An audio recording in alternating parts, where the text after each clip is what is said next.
하나님 말씀은 창세기 14장의 말씀을 보겠습니다. 17절에서 24절까지 말씀을 한 절씩 읽도록 하겠습니다. 제가 먼저 17절 읽겠습니다. 아브라함이 거둘러온 벨과 그와 함께한 왕들을 쳐부수고 돌아올 때에 소돔 왕이 사회 골짜기 곧 왕의 골짜기로 나와 그를 영접하였고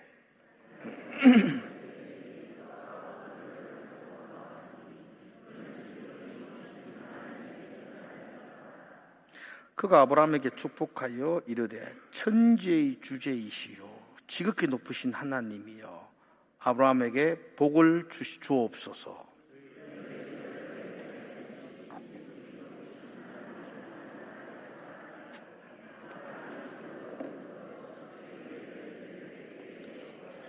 소돔 왕이 아브라함에게 이르되 사람은 내게 보내고 물품은 네가 가지라.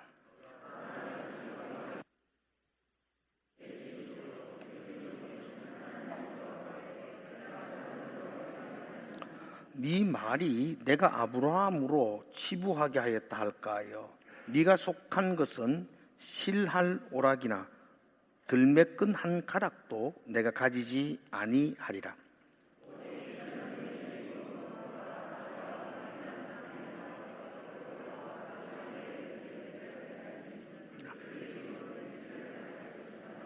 아멘. 지난 한 주간 여러분들이 기도해 주셔서 태국 국경 지역인 메소 지역입니다. 미얀마하고 인근에 접해져 있는 국경 지역을 돌아보고 왔습니다. 우리나라는 국경 그러면 막 38선 막 쳐져 있고 막 그런데 태국이나 그 미얀마 쪽의 국경은 그렇지 않습니다. 잘 표시가 없습니다. 그냥 어떤 곳은 아침에 태국으로 왔다가 저녁에 미얀마로 퇴근하는 사람도 간혹 있기도 합니다. 자유롭게 큰 제재를 안 받고 그렇게 왕래가 가능한 곳입니다. 미얀마라는 나라가 세계에서 가장 가난한 나라 중에 하나입니다. 그런데 오래전부터 내전이 일어나고 있습니다. 지금은 군부가 그 나라를 장악하고 있습니다. 그 이전에 아웅산 수지였나요? 그쪽 집안에서 민주주의 국가가 형성되었다가 군부가 쿠데타를 일으켜가지고 또 군부가 장악을 했었어요.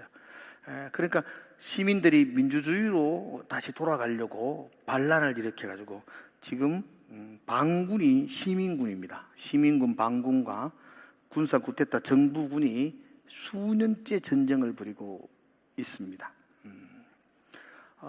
특별히 그 미얀마 전체 국토의 한 70%가 그 민주 반군이 시민군이 장악하고 있고요. 한 30% 양곤과 같은 수도 인근의 30% 정도만 군부가 장악하고 있는데 문제는 시민군은 힘이 별로 없고 무기가 없고 군부가 또 외국에서 군부가 무기를 가지고 있으니까 이 군부가 계속해서 이렇게 미얀마 각처의 시민군들이 있는 지역 동네 마을을 폭격을 합니다. 그러니까 그 젊은이들이 살 수가 없죠, 사람들이. 그래서 인근의 태국으로 이렇게 탈출을 하는 겁니다. 탈출을 하고. 너무 또 미얀마가 가난하니까 먹고 살 게 없어서 또 탈출하는 사람이 있고. 그래서 그 국경 지역 메소 지역에 그런 미얀마 난민촌들이 이렇게 형성되어 있어요. 그러니까 메소 지역의 거의 대부분이 미얀마 사람들이 이렇게 진을 치고 있는데 이 미얀마 사람들은 태국 시민이 아니니까 이렇게 아이들이 학교도 가지도 못하잖아요. 미얀마 사람이니까 학교도 못 가니까 그 아이들이 어디 갈 데가 없는 거예요.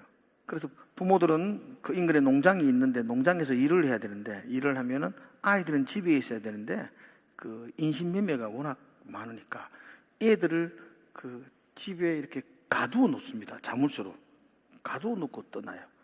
그럼 하루 종일 애들은 집에 갇혀서 그냥 살아야 돼요. 그 집이 우리나라 원두막처럼 이런 집이에요. 좀 이따 화면 잠깐 보여드릴 테니까 그런 집에 자물쇠로 갇혀 있는 아이들. 그 선교사님이 그런 걸 보면서 저 아이들을 데리고 와서 교회에서 관리를 좀 해야 되겠다.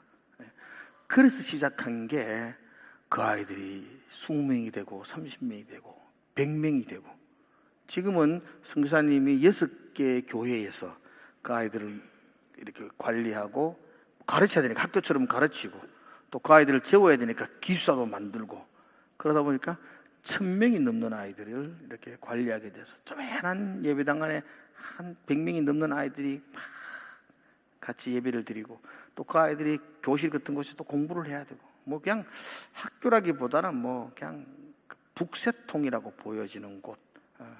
그래서 좀 우리가 좀 가슴에 안고 이 아이들을 위해서 좀 기도하고 어떻게 하면 좀 도와줄 수 있을까 좀 고민하고 돌아왔던 시간입니다.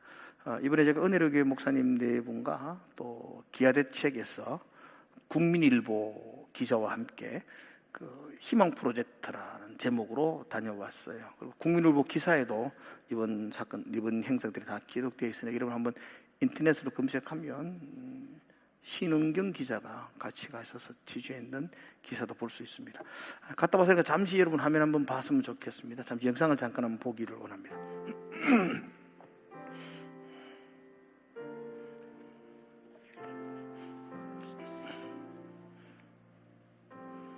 우리 기아대책본부에서 신학교인데요, 거기서 오리엔테이션 하면서 상황을 좀 들었습니다.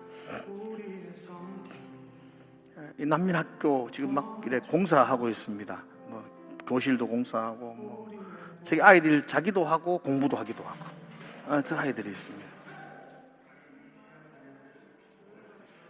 저거 들어가면 난로입니다, 난로.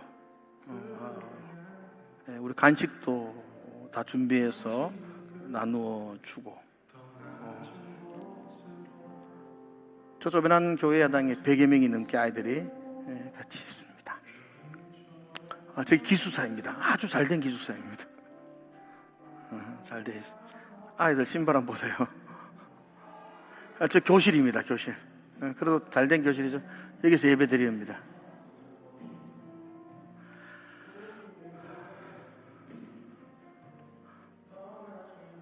저희 갔다고 식사도 저희들이 준비했습니다. 닭다리.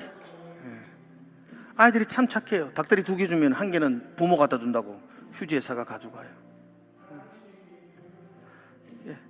가정 방문했습니다. 저 아이들 마치 저 집에 삽니다. 저 집에서. 저런 집에서.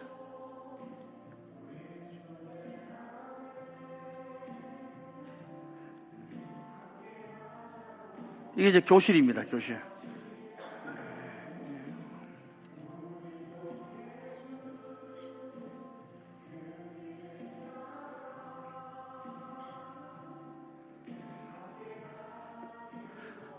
신학생들을 키우고 있어요. 그 신학교에 가서 예배도 인도하고 같이 신학생들 격려하고, 한 선교사님에서 한 150교회가 신학교 졸업하고 150교회가 지금 하고 있습니다. 신학교. 아이들이 조차를 타고 이제 등하교를 합니다. 목사님이 태워주는데 조차에 30명씩 탑니다. 아주 좋은, 여기 그 집안에 들어와서 잠깐. 저 집은 좋은 집입니다. 제가 첫 번째 갔던 집은 설 수가 없는 집이었습니다.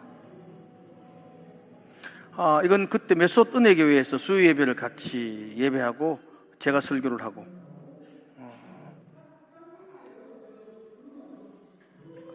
소프라노 이현숙님께서 찬양을 드렸습니다. 됐습니다. 우리가 봤던 그 집이 굉장히 좋은 집이고요. 그 전에 제가 갔던 집은 처음에 집 사진 나오는데 그 안에 들어가면요, 이 집을 이렇게 띄워 놓는데 바닥에 대나무로 이렇게 해놨는데 그걸 제가 밟으니까 그게 부서져요. 방에 이제 부서지는 거예요. 그러니까 이제 이렇게 이제 나무 잘 되어 있는 곳만 짚어가 겨우 앉아가지고 이야기를 나누고 그랬더랬어요. 그래서 이 부서진 거 좀 곤치면 안 되느냐 그러니까 그 곤치는데 돈이 6만 원이 든대요. 우리는 아무것도 아니죠, 6만 원.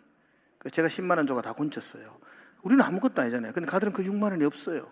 그분들은 한 달 생활에도 그렇게 돈을 벌지를 못하니까. 그래서 우리가 앞으로 기도하면서 어떻게 그들을 좀 숨겨야 될지를 좀 고민하며 준비하는 시간들을 가졌습니다. 여러분도 그 메소 때 아이들을 위해서 한번 기도해 주시기를 부탁을 드립니다. 제가 이렇게 그게 태국에서 일주일 보냈지만 제 머릿속에 이제 많은 부분은 오늘 있을 중직자 선출하는 일에 많은 관심이 있었어요. 어떻게 해야 될지, 또 그리고 많은 고민도 있었습니다. 그래서 오늘 설교를 하나님의 성품을 잠시 중단하고 중직자 투표를 앞두고 꼭 성도들에게 꼭 하고 싶은 말 한마디, 내가 좀 오늘 좀 아무튼 듣는 분들 중에 불편한 분들이 좀 많이 있을 것 같아요. 불편하지만 제가 꼭 이야기해야 되겠다 싶어서 본문을 창세기로 바꾸었습니다. 창세기로 본문의 말씀은 하나님께서 한 사람 아브라함을 믿음의 조상으로 다듬으시고 세우시는 장면을 기록합니다. 하나님의 아브라함을 창조하시고 다듬으시는 장면은 창세기 11장에서부터 25장까지 무려 15장이 기록되어 있어요. 15장이 아브라함 이야기만 기록되어 있어요. 하나님이 천지를 창조하시는 이야기는 2장으로 끝을 맺어요. 그래서 하나님은 사람을 창조하고 사람을 믿음의 조상으로 세우는 이야기는 15장으로 만들어요. 사람을 다듬고 회복시키는 게 굉장히 어렵다는 것을 말씀하고 있는 것 같아요. 창세기 12장에서 아브라함이 하나님의 부름을 받습니다. 그리고 14장에 오늘 본문을 읽었는데, 이 14장은 그의 인생 가운데 가장 멋진 드라마와 같은 굉장히 역동성이 있는 사건을 기록하고 있습니다. 창세기 14장은 전쟁 이야기로 시작되어집니다. 이 전쟁의 시작은 당시 그 팔레스타인 지역을 통치하고 군림하고 있는 왕이 있었습니다. 엘람의 나라의 그둘라오멜이라는 왕이었습니다. 인근의 나라들은 그 그둘라오멜에게 매년 조공을 바치며 평화를 유지했더랬습니다. 예전에 우리나라가 중국에게 조공을 바치고 했지 않습니까? 그런 상황이었습니다.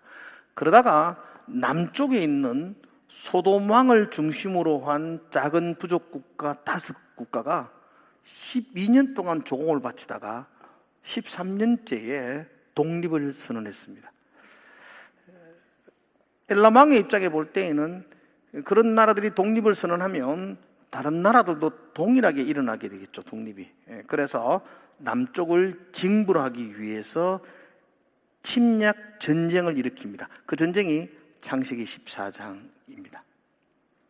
북쪽의 엘람 왕, 그리고 시날, 엘라살, 고임이라는 4개의 나라가 연합을 해가지고 남쪽에 있는 소돔 왕을 중심으로 소돔과 고모라, 스보임과 소알, 아드마, 이 5개 나라 연합국가와 시딤이라는 아주 진흙바닥, 역청구둥이 있는 곳을 경계로 해서 전쟁을 벌입니다. 그러니까 이 전쟁은 세계 1차 전쟁과 비슷합니다. 9개 부족국가, 그럼 큰 나라는 아니지만 그래도 부족국가죠. 그 부족국가가 시딤에서 대대적인 전쟁을 벌입니다.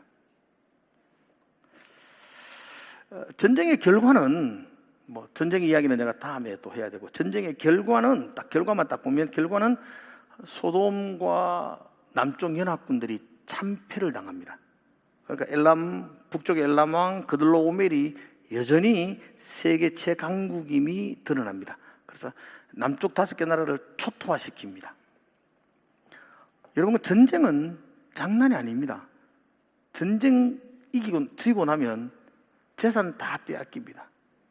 백성들 포로로 다 끌려가서 노예가 됩니다. 그러니까 소돔과 고모라와 같은 인근의 5개 연합부족국가들은 다 빼앗겼습니다. 백성들은 포로로 끌려가가지고 다 엘람 왕 그둘라오멜에 의해서 북쪽으로 끌려가게 됩니다. 이로써 전쟁은 다 끝이 났습니다. 그런데 느닷없이 이 전쟁에 아브라함이 뛰어듭니다. 아브라함이 집에서 길리고 연습한 318명의 군사를 이끌고 이 전쟁 가운데 들어갑니다. 우리는 그래서 별로 그러려니 하고 그 본문을 읽습니다. 그런데 이건 있을 수 없는 이야기입니다. 좀 쉽게 말하면, 좀 과장되게 말해볼게요. 한국과 북한이 전쟁에 벌려가 일본이 도오고 미국이 들어오고 중국과 소련이 막 들어오는 대전쟁이 일어나고 있는데 전량의 대병마트 사장님이 직원 이끌고 전쟁에 뛰어드는 것과 똑같습니다. 이해가세요? 318명. 이건 이런 전쟁에서 이 군사적 숫자라고 표현도 할 수가 없는 사람이고, 아브라함에게 함께 있었던 사람이 뭐 군사 훈련을 받았던 사람 아닙니다. 아침에 일어나서 태권도 몇 번 했던 그런 사람들에 불과하죠. 다 목동에 불과합니다. 그런데 아브라함이 이 전쟁 속에 뛰어듭니다. 뛰어들 수 없는 전쟁에 뛰어들었던 이유에 대해서는 12장의 사건도 있었고 제가 설명하려면 깁니다만, 하여튼 이 전쟁에 뛰어듭니다. 이유가 뭐 있었냐면 조카 롯이 소돔에 살다가 엘람 왕에게 포로가 돼서 끌려가는 겁니다. 자식과 같은 조카가 끌려갔다는 소식을 듣고 부랴부랴 아브라함이 그 전쟁 속에 뛰어듭니다. 아무튼 뛰어들어서 싸울 수 없는 전쟁인데 아브라함이 전쟁에 뛰어들었고, 결과는 아브라함이 이깁니다. 대병마트 사장이 이긴다니까요, 중국을. 이게 말이 안 되는데 이겨버렸습니다. 이기고 재산을 다 찾고 노예와 포로로 끌려갔던 백성들을 다 이끌고 돌아옵니다. 그리고 오늘 본문부터 시작합니다. 그리고 오늘 읽었던 17절에 보면 돌아올 때에, 17절 이래 됐죠? 아브라함이 그돌라오멜, 엘람 왕이거든요. 엘람 왕 그돌라오멜과 그와 함께한 왕들을 쳐부수고 돌아올 때에, 아브라함이 이겼다고요. 그리고 돌아옵니다. 아브라함이 이기고 돌아올 때에 두 사람이 아브라함을 영접하기 위해서 마중을 나옵니다. 사회 골짜기에 두 사람이 달려나가는데 그 한 사람은 소돔 왕 베라였습니다. 소돔 왕 베라가 아브라함을 영접하기 위해서 달려가는 것은 지극히 당연합니다. 왜냐하면 자기 나라 백성들, 자기 재산 다 빼앗겼다가 아브라함이 찾아서 돌아오니까 얼마나 고맙겠어요. 그래서 벗은발로 뛰어나가서 영접을 합니다. 그리고 또 한 사람이 있습니다. 살렘 왕 멜기세덱입니다. 근데 문제는 이 살렘 왕 멜기세덱입니다. 살렘 왕 멜기세덱이 아브라함을 영접하러 사회 골짜기에 와야 될 이유가 전혀 없습니다. 왜냐하면 이 전쟁은 살렘 왕 멜기세덱과는 아무런 관계가 없는 전쟁이었습니다. 살렘은 예루살렘을 말하거든요.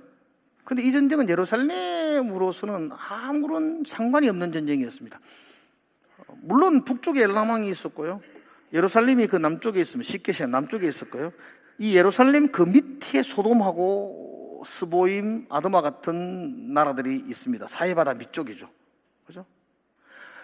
엘람 왕이 남쪽으로 내려오면 이 예루살렘으로 내려왔다면 여기도 큰 전쟁의 피해를 입었을 겁니다. 그런데 이 소돔, 엘람 왕 그돌라오멜이 이쪽으로 내려오지 않고 이쪽으로 내려옵니다. 전쟁 경로를 보면, 여러분들 한번 14장 읽어보면 예루살렘과는 아무 상관없는 이쪽 요단강 저쪽 동편 쪽으로 내려와서 뒤편에서 소돔 왕을 공격합니다. 그래서 소돔 왕이 그 시딤 역청 골짜기에서 참패를 당하게 됩니다. 그래서 이 살렘 왕 멜기세덱은 이 전쟁에 아무런 피해도 없고 아무런 상관도 없습니다. 그런데 승리하고 돌아오는 아브라함을 영접하기 위해서 급하게 떡과 포도주를 가지고 아브라함 앞에 찾아옵니다. 왜 찾아오셨을까요? 멜기세덱은 또 누구일까요? 특별히 성경 속에 멜기세덱은 여기 한 번만 기록되어 있습니다. 이 긴 성경 속에 멜기세덱 이름은 찾을 수가 없습니다. 여기 한 곳만 멜기세덱 기록되어 있고, 이 이야기가 너무 신비로우니까 신약의 히브리서가 이 이야기를 해석하기 위해서 멜기세덱의 이야기를 등장시켜서 이 이야기를 해석해 줍니다. 그래서 우리가 멜기세덱이 누구지? 그분이 왜 찾아왔지, 아브라함을?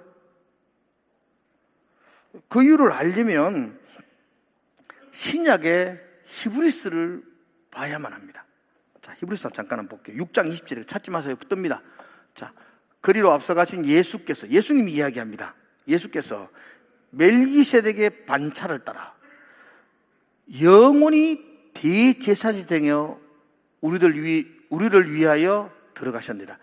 아무튼 멜기세덱을 설명하면서 예수님이 멜기세덱의 반차, 계열, 계통, 멜기세덱의 그 라인을 따라서 대제사장으로 이 땅에 오셨다, 이런 이야기를 합니다. 그죠? 멜기세덱을 설명하면서 예수님을 거론하고 있습니다. 7장 1절에 보면 이렇게 되어 있습니다. 한번 따라 읽어볼까요? 시작. 이 멜기세덱은 살렘 왕이요 직위 높으신 하나님의 제사장이라. 여러 임금을 쳐서 죽이고 돌아오는 아브라함을 만나 복을 빕니다. 지금 이 이야기하는 겁니다. 이 이야기를 해석하는 겁니다. 살렘 왕이고 지극히 높으신 제사장이랍니다. 여러분, 이상하지 않나요? 지금 하나님을 아는 사람은 아브라함이 처음입니다. 그래서 아브라함은 믿음의 조상이라 그러잖아요. 그런데 어디서 멜기세덱이 뜬금없이 지금 살렘 왕으로 제사장으로 그곳에 있다는 거예요. 그리고 3절의 말씀을 보겠습니다. 3절 같이 읽읍시다. 시작. 아버지도 없고 어머니도 없고 족보도 없고 시작한 날도 없고 생명의 끝도 없어 하나님 아들과 닮아서 항상 없어요. 멜기세덱은 아무것도 없어요. 그런데 항상 제사장으로 누구요? 하나님의 아들과 닮았어. 하나님의 아들의 모형, 예수 그리스도의 모형이라고 히브리서 저자는 멜기세덱을 해석하고 있습니다. 4절 한 번 더 봅시다. 4절 같이 봅시다. 시작. 이 사람 생각해보라. 조상 아브라함도 노랑무주 10분의 1을 그에게 주었느니라. 그죠?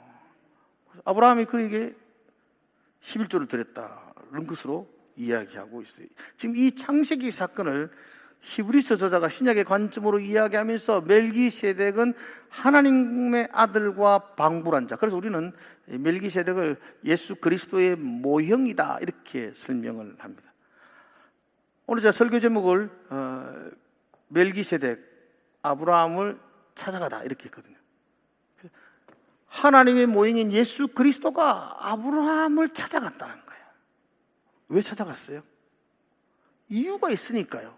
하나님이 멜기세덱을 아브라함에게 보내셨다고요.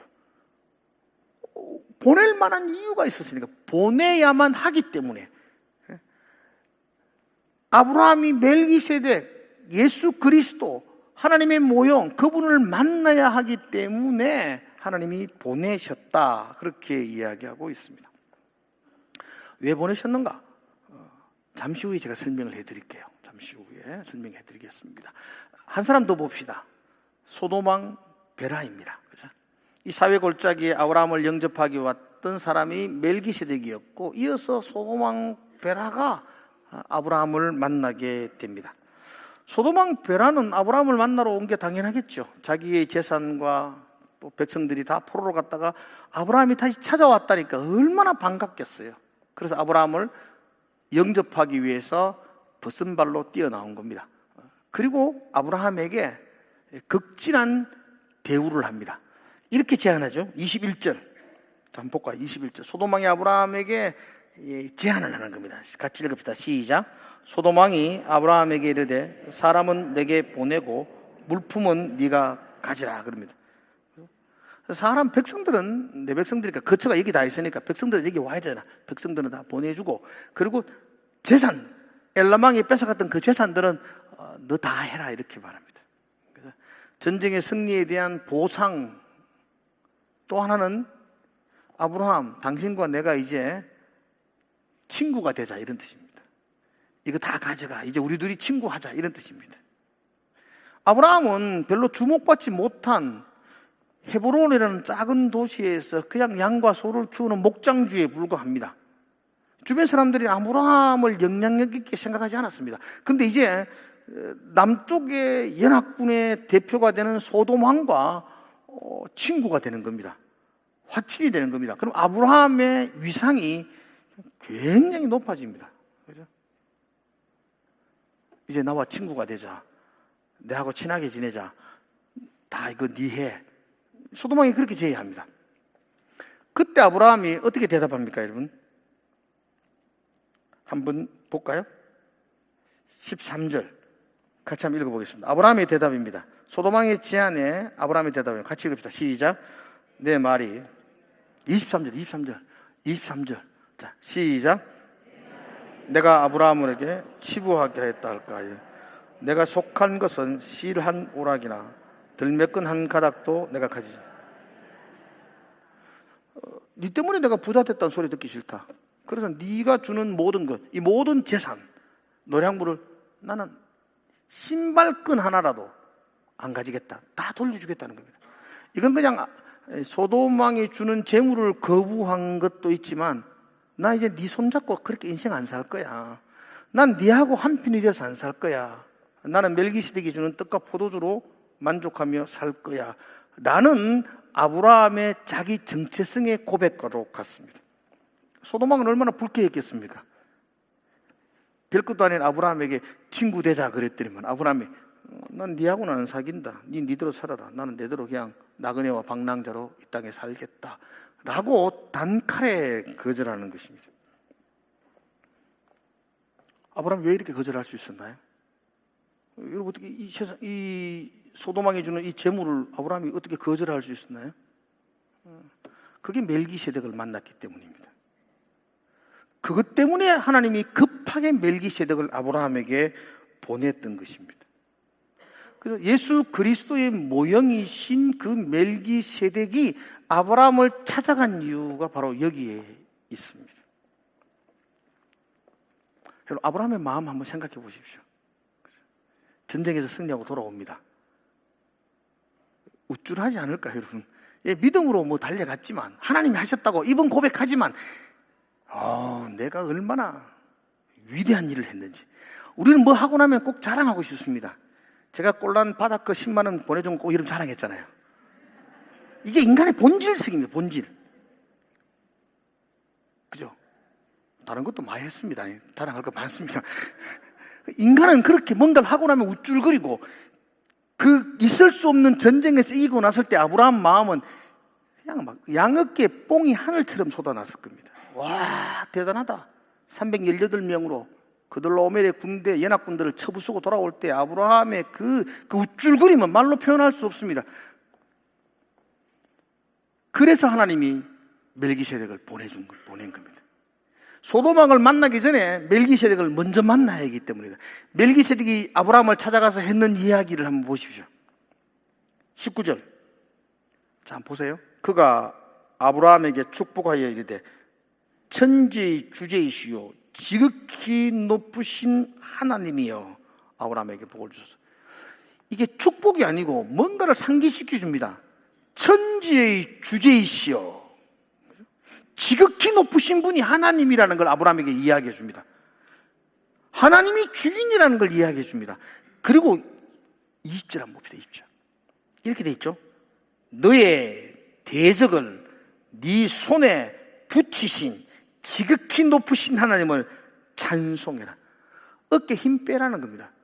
이 전쟁은 네가 이긴 게 아니다는 거죠. 교만하지 말라는 겁니다. 그리고 이 전쟁을 이기게 하신 하나님을 너는 지금 찬송해라. 네가 전쟁에서 이겼다고 네가 우쭐거리고 지금 오고 있는데 천지 주인이신 하나님을 너는 기억해라. 이 전쟁은 네가 이긴 전쟁이 아니요 하나님이 이기게 하신 전쟁이다. 아멘이세요? 아브라함의 힘으로는 이길 수 없는 전쟁이었어요. 그건 하나님이 이기게 해주셨어요. 아마도 이 멜기세덱의 이 일침이 아브라함의 정신을 번쩍 들게 했는 것 같아요. 그래서 아브라함이 그 다음에 어떻게 합니까? 21절 보니까 20절에 보니까 아브라함이 그 얻은 것에서 10분의 1을 멜기세덱에게 주었더라 이렇게 말해요. 소돔왕이 가지라 그럴 때 안 가진다 그랬어요. 그런데 그 이전에 그 모든 노량물의 10분의 1을 아브라함은 멜기세덱에게 주었다고요. 10분의 1을 준 게 무슨 의미가 있죠? 우리는 11조 그러는데 그 의미가 뭐죠? 전쟁에서 이기면 그 노획물은 승리자가 가지고 가는 겁니다, 여러분. 그러면 이 전쟁에서 이긴 승리자가 누굴까요? 대답해 주시죠. 누구죠? 하나님이죠. 그럼 이 노획물은 누가 가져가야 돼요? 하나님이 가져가야 돼요. 그래서 10분의 1을 드리는 거예요. 10분의 1은 10개 중에 그냥 수학적인 10분의 1이 아니에요. 제가 늘 이야기하죠. 10개 중에 하나라고요, 하나. 이 하나라는 것은 10개의 대표를 이야기해요. 대표는 전부를 말하는 거예요. 그래서 우리가 말하는 11조는 내 소득의 10분의 1을 드리는 게 아니고 내 소득의 전부, 대표, 그 전부를 주님께 드리는 거예요. 왜? 이 전쟁의 승리가 주님께 있습니다. 이런 고백이에요. 내가 이겼으면 이거 다 내 가지고 아니지만 이 전쟁은 천지의 주제이신 하나님이 이기게 해주시니까 이 전쟁의 승리는 하나님이니까 그래서 대표, 전부죠. 그 전부를 하나님께 드림으로 아브라함은 이 전쟁의 승리는 내가 아니요 하나님이십니다 라고 고백하고 있는 것입니다. 그죠? 여러분, 저는 이 멜기세덱이 우리의 삶 가운데도 찾아오시기를 기도합니다. 내 삶의 주인이 하나님이라는 걸 나로 하여금 깨닫게 해주시는 멜기세덱. 나는 그게 성령님이라고 믿습니다. 성령님이 오늘 예배드린 여러분 마음속에 나의 인생에, 여러분의 인생의 주인이 하나님이라는 것을 말씀해 주시기를 축복합니다. 내 삶의 인도자가 하나님이라는 것을 여러분들에게 말씀해 주시기를 축복합니다. 우리는 날마다 성령님을 통해서 내 인생의 왕이 하나님이요, 내 인생의 인도자가 하나님이라는 것을 날마다 깨닫는 은혜가 있어야 합니다. 좀 전에 이야기했지만 인간의 본성은 우쭐거림입니다. 우쭐거림. 내가 했어. 내가 이번에 사업 구상을 잘해가 성공했어. 내가 자녀를 잘 키워가지고 우리 애가 뭐 서울에 입성했니? 여러분, 내가 한 거다 아무것도 없습니다. 하나님께서 하셨습니다. 그게 믿음입니다. 믿음. 오늘 새벽에 우리가 지금 새벽기도 기도원에 대한 공부를 하거든요. 이주환 목사님이 설교를 하셨는데, 여러분 기도원 한번 생각해 보십시오. 기도원하고 아브라함하고 거의 똑같습니다. 기도원을 따랐던 군사가 몇 명이었나요? 300군사였습니다. 기도원과 대적했던 미디안의 군사가 몇 명이었을까요? 13만 5천 명이었습니다. 13만 5천 명. 그래서 기도원은 이길 수가 없는 전쟁이었습니다. 그런데 이겼어요. 누가 이기게 해주셨습니까? 하나님이 이기게 해주셨어요. 그러면 그 전쟁의 모든 노획물을 누가 가져가야 합니까? 하나님께 드려야 합니다. 그 전쟁 끝나고 나서 기도원이 어떻게 했는지 아세요? 여러분, 뭐야? 낙상 감지됨. 내가 지금 낙상됐다고 지금 감지됨. 죄송합니다. 이거 안 차고 와야 되겠습니다. 자꾸 삐삐거려서 지금 손이 덜덜 떨리가서. 어디까지 했습니까? 기도원은 전쟁 이기고 난 다음에요, 이렇게 요구합니다. 여러분, 사사기에서 보면요, 큐티 한번 오늘 큐티 보십시오. 그 백성들에게 금귀골이 다 달라 그럽니다. 내가 이겼으니까 그 미디안 사람의 금귀골이 다 달라 그럽니다. 그게 엄청난 양이었습니다.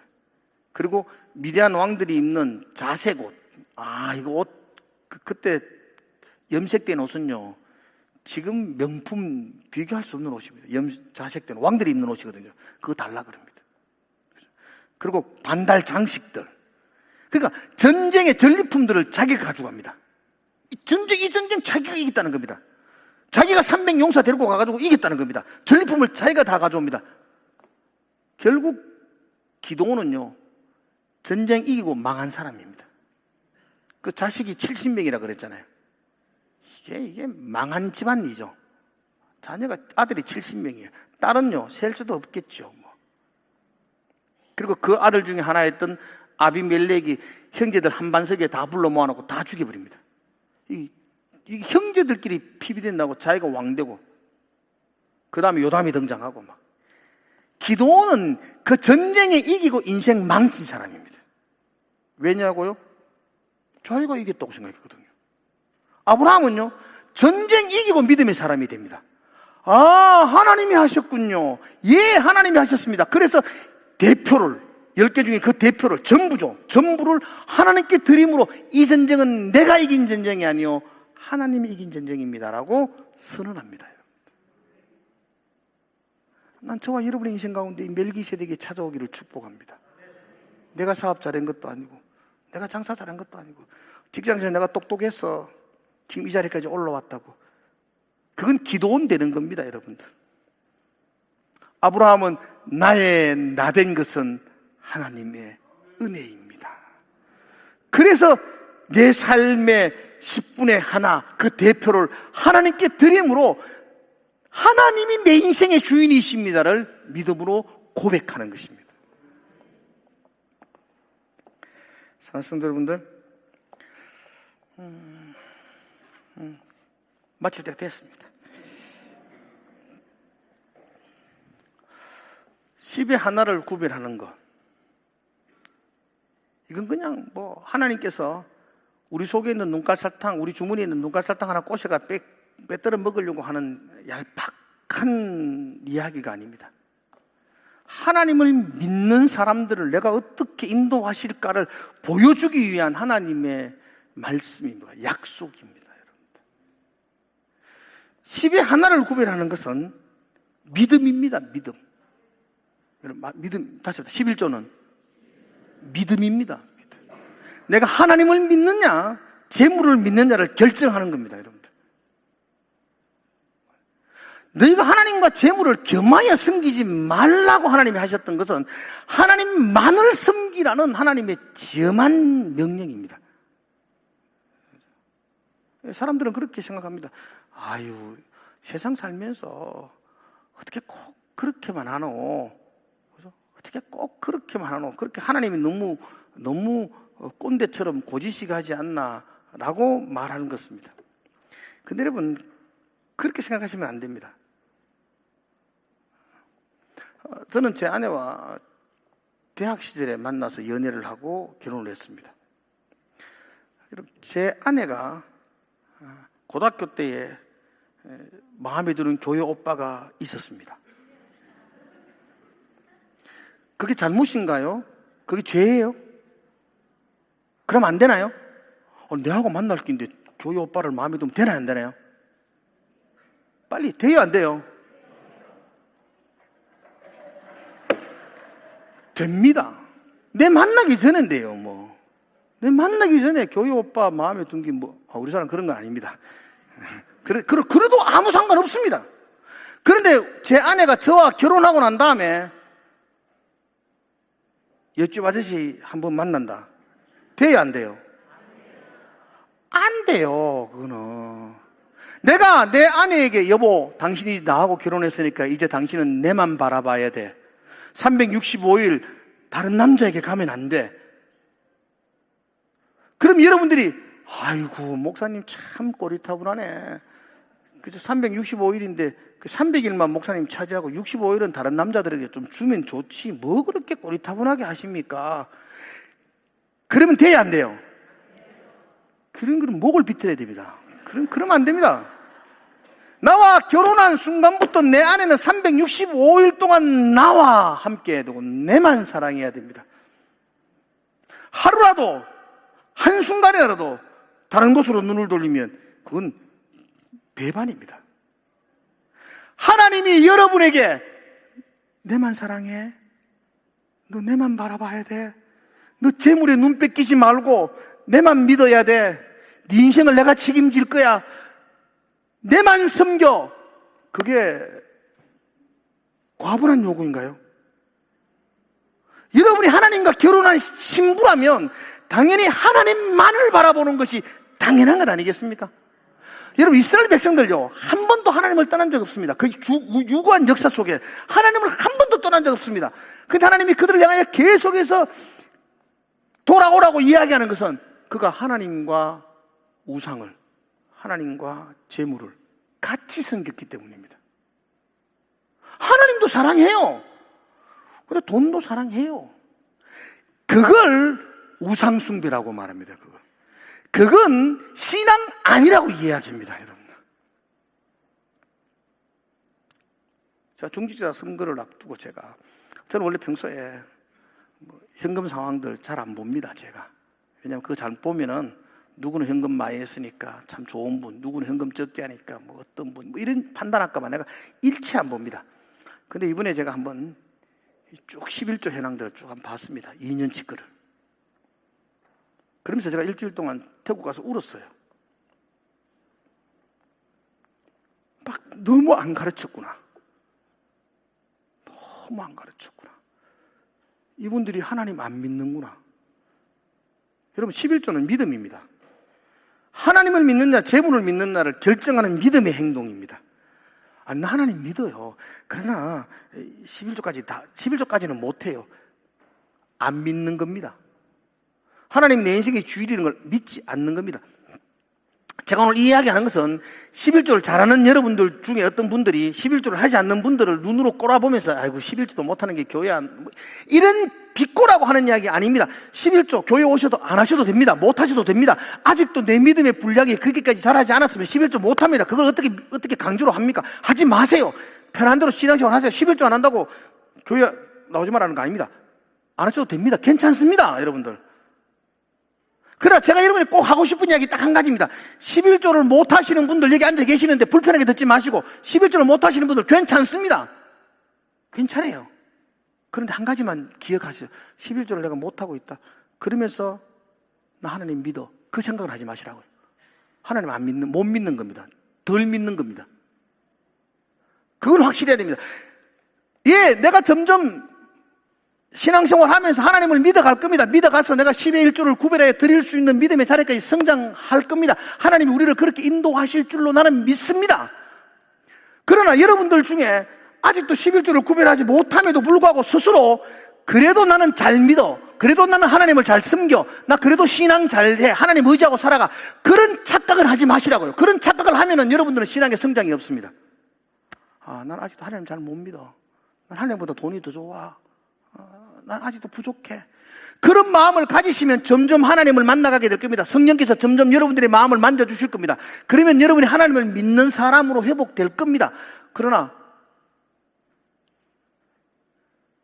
하나님을 나의 왕으로 인정하지도 못하면서 하나님이 내 인생을 책임진다고 그렇게 고백도 못하면서 하나님 잘 믿는다고 착각하면서 살지 말자고요. 우리 다 부족할 수 있잖아요. 부족하죠. 부족하니까 하나님 의지하고 성령님 도와주십시오. 기도하면서 한 발 한 발 나가면 하나님께서 우리 인생을 책임져 주시고 인도해 주실 거예요. 그러나 내 인생의 주인이 하나님입니다. 나는 그 하나님께 내 삶을 드립니다라는 고백이 안 되면서 하나님 잘 믿는다고 생각은 안 하시면 좋겠다는 겁니다. 하나님 우리에게 그렇게 말해요. 의형부형이 믿는 걸 믿음이 아니고 하나님과 재물을 겸하여 섬길 수 없다는 겁니다. 너 나만 사랑해 라고 하나님이 이야기하십니다. 왜냐하면 그분이 나의 신랑 되신 하나님이기 때문입니다. 신부에게 당연하게 요구하는 겁니다. 다른 데 눈 돌리지 말고 나만 바라봐라. 그러면 내가 네 인생을 책임져 주겠다. 내가 네 인생을 인도해 주겠다. 그렇게 고백하는 겁니다. 하나님 믿고 한번 살아봅시다. 남은 인생 중간에서 의형부형 사는 게 아니고 하나님을 믿는 믿음으로 한번 살아보시기를 주의 이름으로 축복합니다. 그러면 그 믿음이 세상을 이기는 것을 경험하게 될 겁니다. 믿음으로 살아서 망하는 게 아니고 믿음으로 살 때 하나님께서 믿음으로 사는 나를 어떻게 인도하여 주시는가를 체험하는 신앙이 될 줄로 믿습니다. 사랑하는 성도 여러분들, 내가 여러분들에게 현금 이야기하고 이런 게 저도 불편합니다. 저도 여러분들에게 좋은 소리 하고 마무리를 아름답게 하고 은퇴하고 싶습니다. 그래도 여러분들을 가르쳐야 될 것입니다. 정말 하나님을 믿는 성도로 좀 가르쳐주고 싶습니다. 하나님을 믿고 인생을 살아갈 때 하나님께서 어떻게 인도하여 주시는지, 어떻게 함께하여 주시는지 가르쳐주고 싶습니다. 하나님은 그냥 책 속에 갇혀있는 죽은 하나님이 아니고 지금도 시퍼렇게 살아계시고 우리의 삶 가운데 지금도 인도하시는 하나님인 줄로 믿습니다. 나는 여러분들이 그 믿음으로 하나님을 믿음으로 한번 살아보시기를 바랍니다. 그리고 믿음으로 사는 성도들을 하나님께 어떻게 인도하시는지를 여러분들과 제가 한번 고백하는 그런 신앙의 삶이 되기를 주의 이름으로 축복을 드립니다. 기도하겠습니다. 하나님 감사합니다. 11조는 믿음이라는 것을 압니다.